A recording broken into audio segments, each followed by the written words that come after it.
2009 में मेरी शादी हुई थी। 2009 तक मैं अपनी ज़िंदगी गुजार रहा था जिस तरह से एक आम जाहिल या जिस तरह से गुजारते हैं।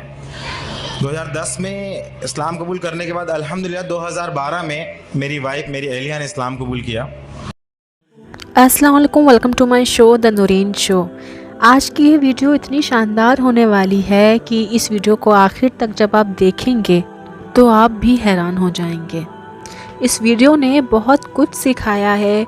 जो पहले से मुसलमान हैं उनको भी अच्छी हिदायत दी है, नेक रास्ते पे चलने की तौफीक अता फरमाई है। इतनी इन्फॉर्मेटिव वीडियो होने वाली है कि अगर कोई इंसान मुसलमान भी है उसके लिए ये वीडियो भी बहुत ही ज़्यादा काम आने वाली है। नॉन मुस्लिम के लिए भी और मुस्लिम्स के लिए भी ये दोनों लोगों की ये वीडियो बहुत ज़्यादा ही काम आने वाली है। इसलिए मेरी आपसे रिक्वेस्ट है इस वीडियो को आखिर तक ज़रूर देखिएगा। एक पंडित जी थे जिन्होंने इस्लाम को कबूल किया। उसके बाद इस्लाम को कबूल करने के बाद उनकी ज़िंदगी में क्या हुआ, क्या चेंजेस आए, तब से पंडित से लेकर के मौलाना बनने तक का सफ़र ये इस वीडियो में शेयर करेंगे। तो चलिए शुरू करते हैं इस वीडियो को। 2009 में मेरी शादी हुई थी। 2009 तक मैं अपनी ज़िंदगी गुजार रहा था जिस तरह से एक आम जाहिल या जिस तरह से गुजारते हैं। 2010 में इस्लाम कबूल करने के बाद अल्हम्दुलिल्लाह 2012 में मेरी वाइफ मेरी एहलिया ने इस्लाम कबूल किया। इस्लाम कबूल करते हुए साथ में ये भी बड़े मसले सामने आए कि कौन हमारी गवाही देगा, कौन एडवोकेट सामने आएगा। कोई भी सामने को आने को तैयार नहीं। यहाँ तक कि एक इदारे में हम लोग गए जहाँ पता चला कि यहाँ सर्टिफिकेट बन जाते हैं, यहाँ आपको आसानी हो जाएगी। मैं बिलोंग्स करता हूँ, पहले मैं आपको बता दूँ, मैं भोपाल की एक तहसील है बैरसिया, वहाँ से बिलोंग करता हूँ। और चूँकि एमपी का स्पेशल कानून है इस्लाम कबूल करने को लेके, खास कानून बना रखा है, तो वहाँ इस्लाम कबूल करना और डॉक्यूमेंटेशन बनाना बहुत बड़ा मसला है। तो इस तहत में जब महाराष्ट्र में एक जगह गया पर्टिकुलर, वहाँ पे जब मैंने पता किया कि वहाँ इस्लाम कबूल होने के बाद वहाँ पे डॉक्यूमेंट्स बनते हैं, तो उनकी एक शर्त थी कि आपको खतना कराना पड़ेगा तो ही आपको डॉक्यूमेंट्स बनाएंगे। जैसा कि आप बताया कि बहुत सी शर्तें होती हैं, एक शर्त वो 2-3 साल तक वो परेशान होता रहा, बट डॉक्यूमेंट्स नहीं बने। डॉक्यूमेंट्स नहीं बनने के कारण लोग मुझे बहुत परेशान भी करते थे।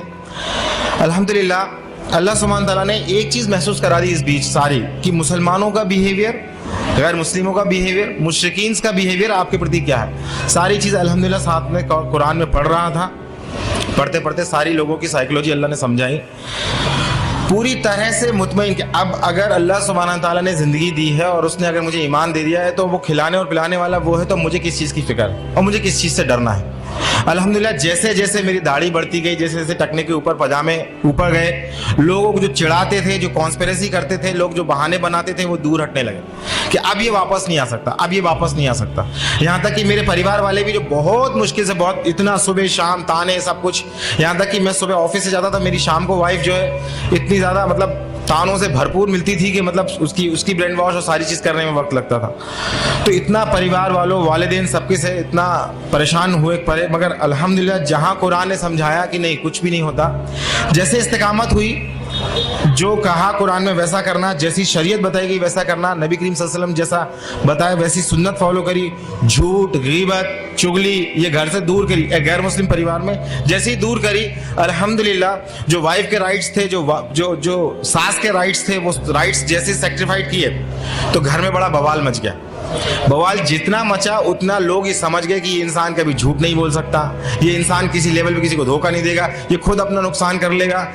ये इवन मेरे वालिद को आके लोग बोलते थे कि यार ये कितना ऐसा इंसान हो गया, इसको कुछ समझाओ, ऐसा हो गया, गद्दार हो गया।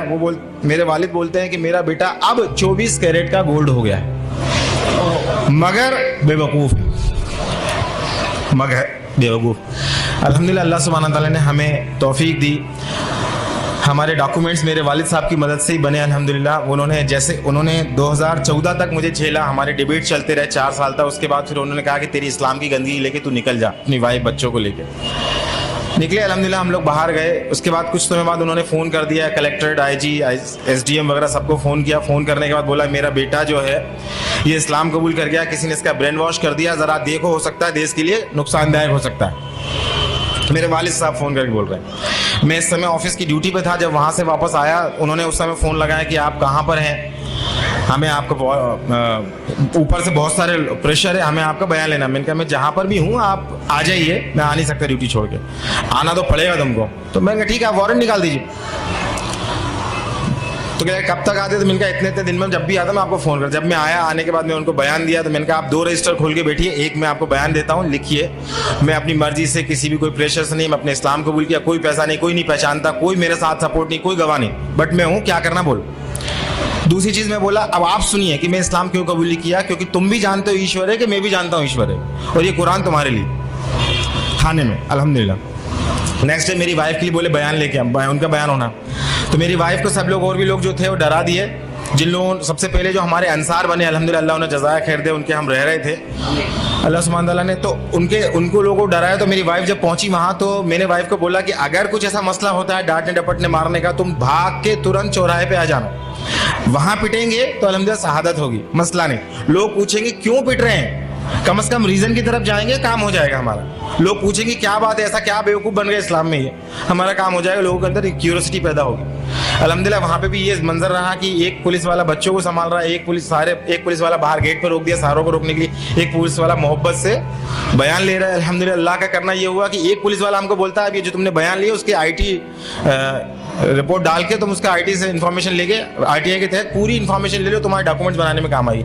वहाँ से डॉक्यूमेंट्स मेरे अब्बा की मदद से चालू हुए बनना। अब तक मैं क्या सोच रहा था कि मेरे अब्बा की इज्जत, मेरे अम्मी की इज्जत, मेरे रिश्तेदारों की इज्जत, अल्लाह सुब्हान तआला यहाँ एक बात समझा दिया,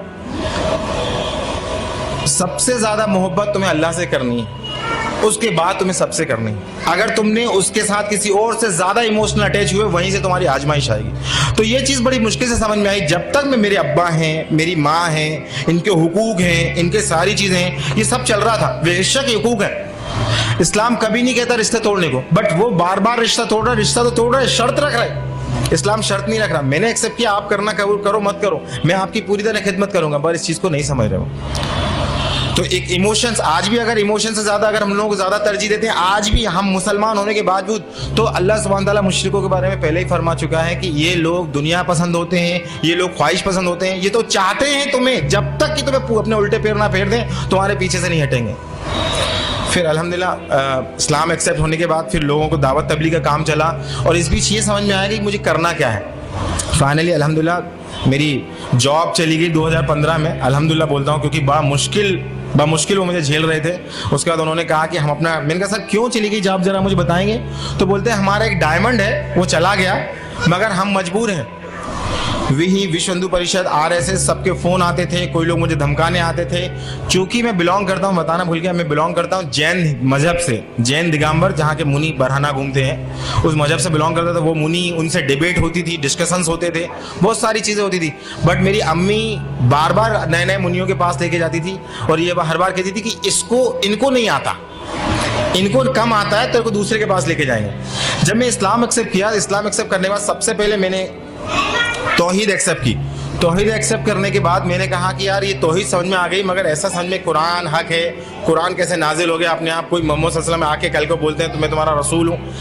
इसकी तहकीक के लिए जब मैं इस्लाम एक्सेप्ट कर लिया, बनिया था मैंने कहा अगर ये हक है तो पहले इस्लाम कबूल कर लो बाद में ऐसा नहीं होगा, केवल गफलत की बात है। तो जब मैं इस्लाम एक्सेप्ट किया, फिर मैं हिंदुइज्म की किताबें पढ़ा, फिर जैनिज्म की किताबें पढ़ा। सब पढ़ने के बाद अल्हम्दुलिल्लाह स्कॉलर से डिबेट करने के बाद अल्हम्दुलिल्लाह पूरी सर्टेनिटी जब आ गई, अब फिर मैं गैर मुस्लिमों के में काम भी करने लगा। और मुसलमानों के लिए जब उन लोगों के बीच जब मैं निकला, तो जब सबसे पहले मेरी जॉब गई तो मुझसे किसी मुस्लिम भाई ने मुझे जॉब दी, अल्हम्दुलिल्लाह उन्हें जज़ा खैर दे। मगर 1 महीने बाद वो जॉब चली गई। उन्होंने कहा ये नया मुसलमान आया है, पता नहीं इससे खतरा है, हमारा इंटरनेट से इल्म हासिल कर रहा है, गुमराह है, दूसरों को गुमराह करेगा। तो वो जॉब मेरी चली गई। फिर एक मुसलमान के घर हम रहने को गए, अल्लाह उन्हें जज़ाया खैर दे, राह हिदायत पे दे, इंतकाम इनका ईमान पे हो। 1-2 महीने बाद, 1 साल तक उन्होंने रखा। उसके बाद कहा कि तुम हमारे में से नहीं हो, तुम हमारी बात नहीं सुनते, हमारे साथ नहीं जाते, उठते बैठते, तुम्हारे हमारे मिजाज नहीं मिल रहे, तुम खाली कर दो मकान भी खाली। अल्हम्दुलिल्लाह लगातार अल्लाह सुब्हान ताला अपने दीन के हक होने, लोगों की जहनियत, और अगर जो अल्लाह का है जो अल्लाह का नहीं है, इस बारीक लाइन को वाज़ेह समझाता जा रहा था। तो मैं आज अपने सारे मुसलमान भाइयों को जो रिवर्ट है उनको मैं तो कुछ नसीहतें मेरी जो तजुर्बे हूँ उनको मैं देना चाहता हूँ। सबसे पहली चीज़, किसी को भी ज़्यादा इमोशनली मोहब्बत मत कीजिए, चाहे वो शौहर हो, बीवी हो, माँ बाप हो। सबसे पहले अल्लाह, फिर उसके किस किस के हुकूक बताएं वो करिए। सेकंड चीज़, मेरे भाइयों मेरी बहनों, शैतान हमारे जहनों में बार बार ये बात दिखाता है, देखो ये मुसलमान कैसे हैं, हमें बताता है कि हमारे मुसलमान कितने बुरे हैं, तो हमारे जहनों में उनके बीच में गैप पैदा कर देता है।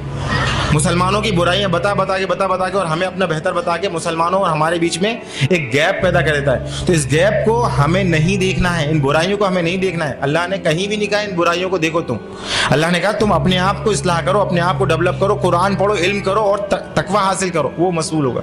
तीसरी चीज़, हम इतना ज़्यादा परेशान हो चुके होते हैं मसाइल से, ज़माने के मसाइल से, लोगों की गाली से, लोगों के किनारा करने से। जो मुसलमान हमें मदद करते हैं, कल जब हम उन्हें इस्लाह की 4 बातें बताते हैं तो वो हमसे किनारा कर लेते हैं। इन सारे मसाइलों से हम इतना ज़्यादा परेशान हो चुके होते हैं, तो अल्टीमेटली बात ये आती है कि हम इनमें कूद के उनको इस्लाह करने की कोशिश करते हैं। तो मेरा मशवरा यहाँ ये है कि केवल और केवल कुरान पहले अपने, अल्लाह भी कुरान में फरमा रहा है कि बचाओ अपने आप को और अपने अहलो अहल को जहन्नुम की आग से। तो सबसे ज़्यादा मेहनत करें अपने बच्चों और अपने बीवी बच्चों पे। क्यों? क्योंकि मेरी अहलिया मुझसे पूछती है, कि मुझसे कहती है कि मुझे फिक्र अपनी थी कि अपना हम जो कर रहे हैं ठीक है, मगर मुझे खौफ इस बात का है कि मेरा बेटा जहन्नुम ना चला जाए, मैं उसकी क्या तैयारी कर दूं, क्योंकि ये भी एक ऐसा मुसलमान बन जाएगा जिन मुसलमानों को देख रहा है। एक मुसलमान, एक होता है इस्लाम कल्चरल, जिसे हम सब आपस में जिंदगी गुजार रहे होते हैं, जिसमें रिवाज होते हैं, रीतियां होती हैं, ये कल्चरल इस्लाम जोन देता है। जहां उन्हें आसानी मिलने लगती है वो फिर से कल्चरल जोन में जाने लगते हैं। तो मेरा आपसे गुजारिश है, बहुत तजुर्बे की नसीहत मैं आपको रखना चाह रहा हूं कि कल्चरल इस्लाम को पहचानिए, ये इस्लाम नहीं है। जिन रीति रिवाजों को आज मुसलमान फॉलो कर रहे हैं वो इस्लाम नहीं है। इस्लाम वो है जो अल्लाह ने दिया, जिसका दीन मुकम्मल नबी के सल्लल्लाहु अलैहि वसल्लम करके, उसी को पहचाना, उसी पे चलना, ये कंपैरिजन। और लास्ट में आपसे बोल रहा हूँ, मुसलमानों के लिए हमें क्या करना है? हमें करना अल्हम्दुलिल्लाह, हमारे जो मुस्लिम भाई हैं उनके लिए केवल कुरान की, खुद कुरान की तरबियत लें और उनको कुरान एक आयत सीखे, उनको एक आयत सिखाएं और सिखाएं, और अपने आप लोगों को, जो रिवर्स भाई हैं उनके लिए क्या बेहतर से बेहतर कर सकते हैं। उम्मीद करते हैं ये वीडियो आपको पसंद आई होगी। वीडियो पसंद आई हो तो वीडियो को लाइक करिएगा, चैनल को सब्सक्राइब करिएगा।